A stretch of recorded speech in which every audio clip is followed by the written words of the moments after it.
Let me ask you a question. Why is it that millions of Americans work full-time? Some work overtime.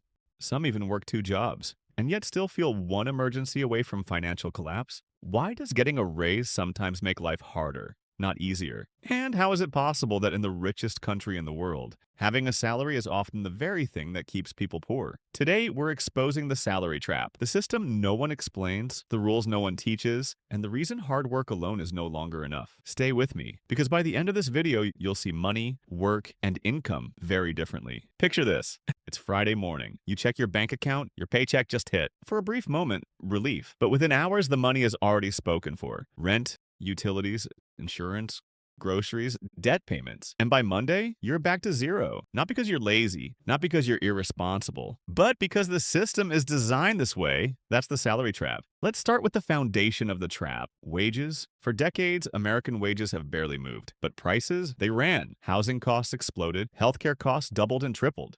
But wages stayed almost flat. Now let's talk about something that sounds helpful. The benefits cliff. Imagine this. You're earning just enough to qualify for healthcare assistance or housing support. Then your boss offers you a raise. Sounds like progress, right? But that raise pushes your income just over the eligibility limit. Suddenly you lose healthcare. You lose food assistance. And when you do the math, you're actually worse off than before. Economists call this the welfare trap, a system where earning more money can result in less financial stability. Now let's look at the kind of jobs many Americans are forced into.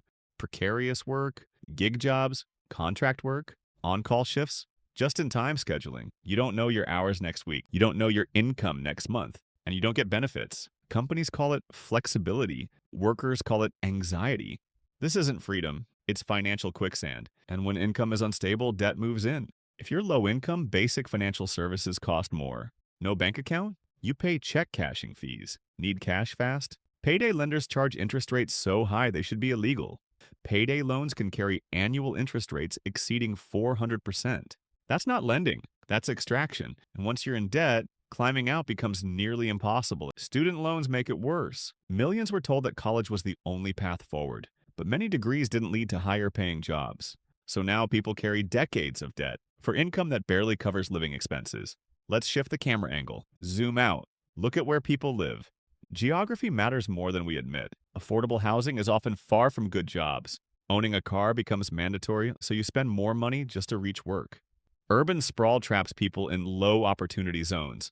As urban economist Richard Florida puts it, your zip code can determine your economic destiny, not your effort, not your talent, your location. Now here's the deepest layer of the salary trap: time for money. From childhood, we're taught one rule: go to school, get a job, earn a salary. But no one teaches asset building. No one teaches investing. No one teaches leverage. A salary pays bills, but it rarely builds wealth. When you stop working, the money stops. And if all your energy goes towards survival, there's nothing left to build the future. That's why so many people work harder every year and feel poorer every year.